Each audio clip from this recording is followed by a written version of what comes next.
Single screen నష్టాలు భరించడం కష్టంగా ఉందని చాలా మంది ఎగ్జిబిటర్స్ నిర్మాతలకే లీజుకిచ్చేశారు. తెలుగు రాష్ట్రాల్లో ఎక్కువ భాగం సింగిల్ థియేటర్స్ దిల్ రాజు, మైత్రి ఏషియన్ పిక్చర్స్, అల్లు అరవింద్ చేతిలో ఉన్నాయి. దిల్ రాజు, సునీల్ నారంగ్ పర్సంటేజ్ కావాలంటున్నారు.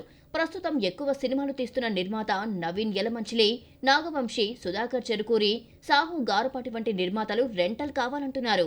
నెల రోజులుగా నైజాంలో పర్సంటేజ్ విధానం నడుస్తోంది.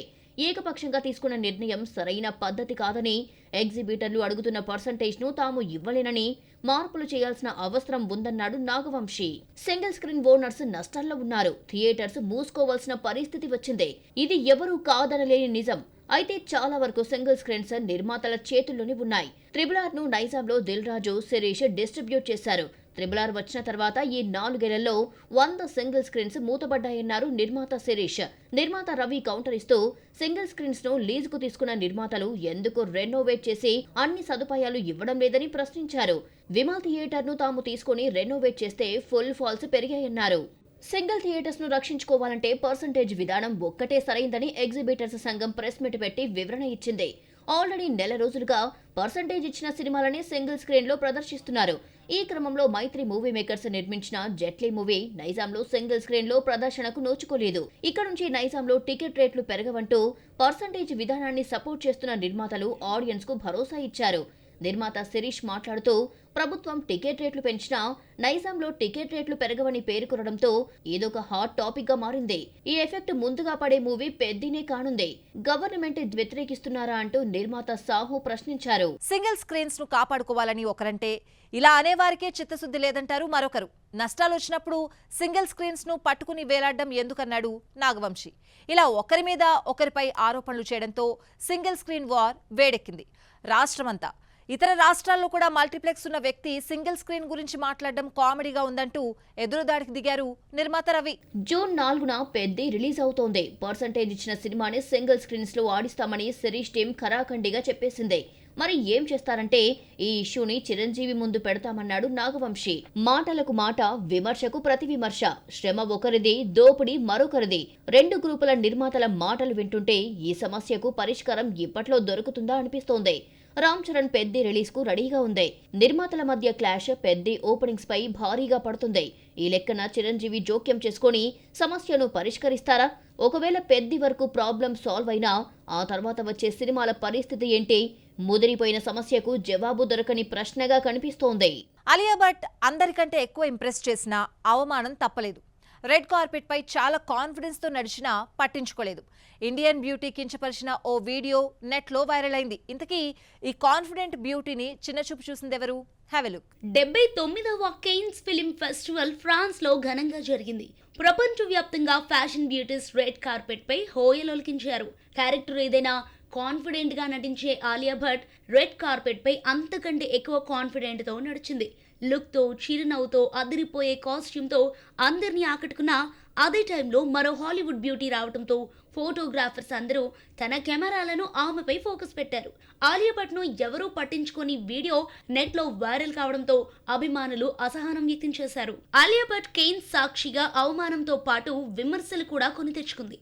ఇండియన్ ఫిల్మ్ మేకర్స్ మేల్ ఆడియన్సే లక్ష్యంగా పెట్టుకుని సినిమాలు తీయడాన్ని ప్రశ్నించడంతో విమర్శలు కొని తెచ్చుకుంది. 75% మాస్ ఆడియన్స్ ను మాత్రమే దృష్టిలో పెట్టుకునే తీస్తున్నారని, మరి మహిళా ప్రేక్షకుల కోసం సినిమాలు ఎవరు తీస్తారని, అందరి కోసం సినిమాలు తీయాలన్న వ్యాఖ్యలను తప్పుబట్టారు నెటిజన్లు. యానిమల్లో హింస ఎక్కువైందన్న కామెంట్స్ వచ్చినప్పుడు సినిమాను ఆలియా సమర్థించిన విషయాన్ని గుర్తు చేశారు. కేన్స్ ఈవెంట్ ఇండియన్ బ్యూటీస్ తళుకు బెణుకులతో మెరిసిపోయింది. అదితిరావు హైదరి, తారా సుతారియా ఈ ఈవెంట్ కు అటెండ్ అయ్యారు. ఈ నెలలో కూడా తెలుగు సినిమా హిట్ చూడదా? ఇలా ఇంకా ఎన్ని నెలలు గడిచే కొద్దీ టాలీవుడ్ పరిస్థితి దారుణంగా తయారవుతోంది. గతంలో ఏదైనా ఒక సినిమా వచ్చేదని తెలిసేది, కానీ ఇప్పుడు ఆ ఛాన్సే లేదు. థియేటర్స్ లో సినిమాలు ఆడుతున్నాయన్న సంగతినే మర్చిపోతున్నారా? Watch the story. తెలుగులో సినిమా బ్రేక్ ఈవెన్ అయ్యి 5 నెలలవుతుంది. సంక్రాంతి సినిమాలు తప్ప మరో సక్సెస్ రాలేదు. మనశంకర వరప్రసాద్ బ్లాక్ బస్టర్ కాగా నారీ నారీ నడుము మురారి, అనగనగా ఒక రాజు హిట్ అయ్యాయి. ఆ తరువాత వచ్చిన సినిమాల్లో ఒక్కటి బ్రేక్ ఈవెన్ కాకపోవడం షాక్ ఇస్తోంది. టాలీవుడ్ సిల్వర్ స్క్రీన్ హిట్ చూసి 4 నెలలైంది. ఫిబ్రవరి, మార్చి, ఏప్రిల్తో హ్యాట్రిక్ కొడితే మే కూడా హిట్ లేని నెలగా కంటిన్యూ చేసేట్టే కనిపిస్తోంది. ఈ నెలలో వచ్చిన చిన్న చిత్రాలు గాయపడ్డ సింహం, జిట్లీ, రవిబాబు రేజర్, గోదారి గట్టుపైన భారీ నష్టాలతో వెళ్లిపోయాయి. హిట్ సంగతి తర్వాత కనీసం వీకెండ్లో సందడి చేసిన సినిమానే కనిపించడం లేదు. ఐపీఎల్ దెబ్బకు 15న రావాల్సిన సమంత మా ఇంటి బంగారం రిలీజ్ వాయిదా పడింది. వచ్చే 2 వారాల్లో స్ట్రైట్ మూవీస్ రావడం లేదు. 14న సూర్య వీరభద్రుడు, 21న మోహన్ లాల్ దృశ్యం 3 రిలీజ్ అవుతున్నాయి. 22న రమణి కళ్యాణం పురుషహ వస్తున్నా హైప్ కనిపించడం లేదు. ఈ ఏడాది చిరంజీవి మనశంకర వరప్రసాద్తో, పవన్ ఉస్తాద్ భగత్ సింగ్తో వచ్చాడు. ఈ ఇద్దరు తప్ప మరో స్టార్ కనిపించలేదు. ఆ లోటును జూన్ 4న పెద్ది తీరుస్తున్నాడు. అమెరికాలో ప్రీ బుకింగ్ సేల్స్ బాగుండడంతో తెలుగులోనూ భారీ ఓపెనింగ్స్ వచ్చే ఛాన్స్ ఉంది. ఈలోగా ఏదైనా చిన్న సినిమా హిట్ అవుతుందో లేదో చూడాలి మరి. ఐపీఎల్ కొట్టిన దెబ్బ మామూలుగా లేదు. కాస్తో గొప్ప పాజిటివ్ టాక్ వచ్చిన సినిమాలు, రాకాస, బైకర్ వంటి సినిమాలను ఆడియన్స్ పట్టించుకోలేదు. టాలీవుడ్ ను దారిలో పెట్టే సినిమా ఏదవుతుందో చూడాలి మరి. జైలర్ 2 మరోసారి వాయిదా పడుతోందా? ఒకసారి రజనీకాంత్ చెప్పిన డేట్ మిస్ అయింది. మరోసారి నిర్మాత చెప్పిన డేట్ కు కూడా రావడం లేదా? మరి ఈ హై ఎక్స్పెక్టేషన్ మూవీ ఎప్పుడు రిలీజ్ అవుతుంది? Have a look. సీనియర్స్ అందరికీ లీక్స్ ఇవ్వటం అలవాటుగా మారింది. చిరంజీవి, బాలకృష్ణనే కాదు, సూపర్ స్టార్ రజనీకాంత్ కూడా ఈ జాబితాలో చేరాడు. జైలర్ 2 విడుదల తేదీ గురించి మేకర్స్ ప్రకటించకుండానే రజనీకాంత్ చెప్పేశాడు. ఆ మధ్య మాట్లాడుతూ జైలర్ 2 జూన్ 12న వస్తోందని రజనీకాంత్ లీక్ ఇచ్చాడు. రజనీకాంత్ చెప్పినట్టు జైలర్ 2 జూన్ 12న రావటం లేదు.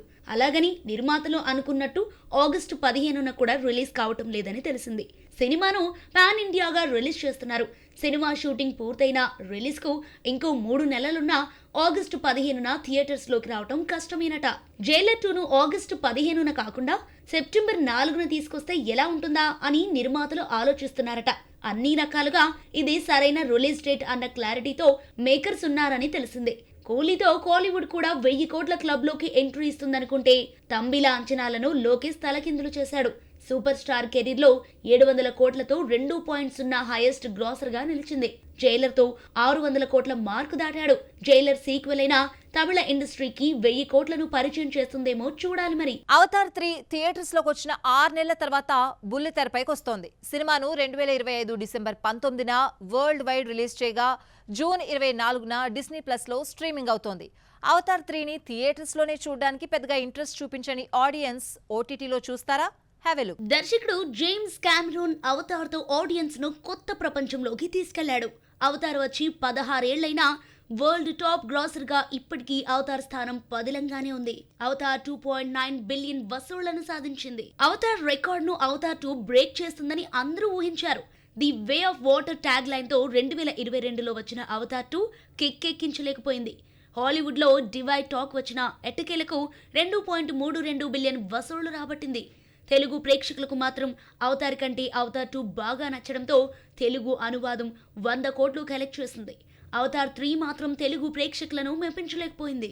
అవతార్ 3 బిలియన్ మార్క్ టచ్ చేయడానికి చాలా కష్టపడాల్సి వచ్చింది. ఎట్టకేలకు 1.48 బిలియన్ వసూళ్లను రాబట్టింది. తన రికార్డులను తనే బ్రేక్ చేసుకున్న జేమ్స్ కామెరూన్ అవతార్ 3 విషయంలో వెనకపడిపోయాడు. థియేటర్స్ లోకి వచ్చిన 6 నెలల తర్వాత డిజిటల్లోకి వస్తున్న ఈ సినిమాను ఓటీటీ ఆడియన్స్ చూస్తారా? ఇలాంటి సినిమాను బిగ్ స్క్రీన్ మీద చూస్తేనే బాగుంటాయి. మరి బుల్లి తెరపై ఆదరిస్తారో లేదో చూడాలి మరి. సో చూసారు కదా, ఇది వాటి బాక్స్ ఆఫీస్. మరిన్ని ఫిల్మీ అప్డేట్స్ తో రేపటి బాక్స్ ఆఫీస్ లో మళ్ళీ కలుసుకుందాం. Until then keep watching NTV.